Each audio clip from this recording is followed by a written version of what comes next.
பாதாள உலக குழுக்கள் முழுமையாக அளிக்கப்படும், ஜனாதிபதி உறுதி, வழிபாட்டு ஸ்தலங்களை வைத்து குறுகிய அரசியல் லாபம் எனவும் விசனம் என்பதாக அதற்கு தலைப்பிடப்பட்டிருப்பதை நாங்கள் காணக்கூடியதாக இருக்கிறது. தினகரன் பத்திரிகையிலும் அது குறித்த தகவல் வெளியாகி இருக்கிறது. பாதாள உலக வன்முறைகள் முடிவுக்கு கொண்டு வரப்படும், தேவையான நடவடிக்கைகள் அரசினால் மேற்கொள்ளப்படும் என்பதாக அவர் சுட்டிக்காட்டியிருக்கின்றார். பாதுகாப்பு அமைச்சர் ஆலோசனை கூட்டத்தில் ஜனாதிபதி அனுர தெரிவிப்பு என்பதாக அதில் குறிப்பிடப்பட்டிருக்கிறது. ஏனைய பத்திரிகைகளும் பிரதானமாக அதனை தெரிவித்திருப்பதை நாங்கள் காணலாம். வீரகேசரி பத்திரிகையிலும் அந்த செய்தி வெளியாகி இருக்கிறது.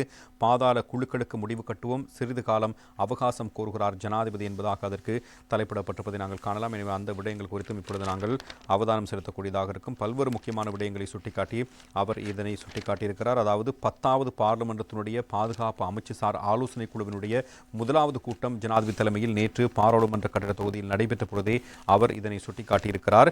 நீதிமன்ற வளாகங்களில் பாதுகாப்பு தொடர்பில் இங்கு கருத்து தெரிவித்த நீதி மற்றும் தேசிய ஒருமைப்பாட்டு அமைச்சர் சட்டத்தரணி ஹர்ஷன நாணயக்கார் இது தொடர்பில் முன்மொழிவு ஒன்று தயாரிக்கப்பட்டிருப்பதாகவும் எதிர்காலத்தில் சட்டத்தரணிகள் உள்ளிட்ட அனைத்து தரப்பினரையும் சோதனையிடுவதற்கும் நவீன தொழில்நுட்பத்தை பயன்படுத்தி நீதிமன்ற வளாகத்தினுடைய பாதுகாப்பை பலப்படுத்தவும் நடவடிக்கை எடுக்கப்படும் என்பதாக தெரிவித்திருந்தார். அத்துடன் வடக்கு கிழக்கு மாகாணங்களில் இராணுவ முகாம்களுடன் கூடிய காணிகளை மீண்டும் உரிமையாளர்களுக்கு வழங்குவது தொடர்பில் இங்கு பாராளுமன்ற உறுப்பினர்கள் கருத்துக்களை முன்வைத்திருந்தனர்.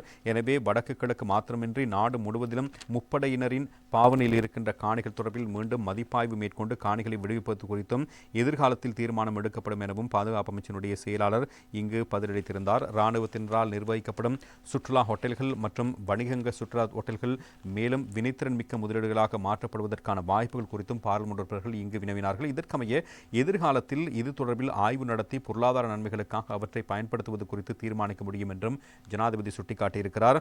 வடமாகாணத்தில் அமைக்கப்பட்டிருக்கின்ற சில வழிபாட்டு தலங்களை அடிப்படையாக கொண்டு இன மற்றும் மத ரீதியான பிளவுகளை ஏற்படுத்துவதற்கு வாய்ப்புகள் இருப்பதாக சில பாராளுமன்ற உறுப்பினர்கள் ஜனாதிபதியினுடைய கவனத்துக்கு கொண்டு வந்திருந்தார்கள். மதவாதம் மற்றும் இனவாதம் என்பன அரசியலிலிருந்து முற்றாக நீக்கப்பட வேண்டும் என ஜனாதிபதி இதன் பொழுது கருத்து தெரிவித்திருந்தார். இந்த பகுதியில் உள்ள மக்களுடைய உண்மையான தேவைக்கு அமைய இந்த சகல பிரச்சனைகளும் தீர்க்கப்பட வேண்டும் என்றும் குறுகிய அரசியல் லாபம் தேடும் குழுவினர் இதுபோன்ற சம்பவங்களை அரசியல் முரண்பாடுகளுக்கு உள்ளாக்குவதாகவும் இதுபோன்று குறுகிய அரசியல் லாபங்களுக்காக இனவாதம் மற்றும் மதவாதத்தை தூண்டுவதற்கு எவருக்கும் இடமளிக்கப்பட மாட்டாது என்பதாகவும் ஜனாதிபதி இந்த கூட்டத்தின் பொழுது வலியுறுத்தியிருந்தார். அத்துடன் தேசிய அனர்த்த குழுவை ஸ்தாபிக்க வேண்டியதன் அவசியம் குறித்தும் இங்கு கலந்துரையாடப்பட்டிருந்தது. இதற்கான நடவடிக்கைகள் விரைவில் பூர்த்தி செய்யுமாறும் ஜனாதிபதி அதிகாரிகளுக்கு ஆலோசனை வழங்கியிருந்தார்.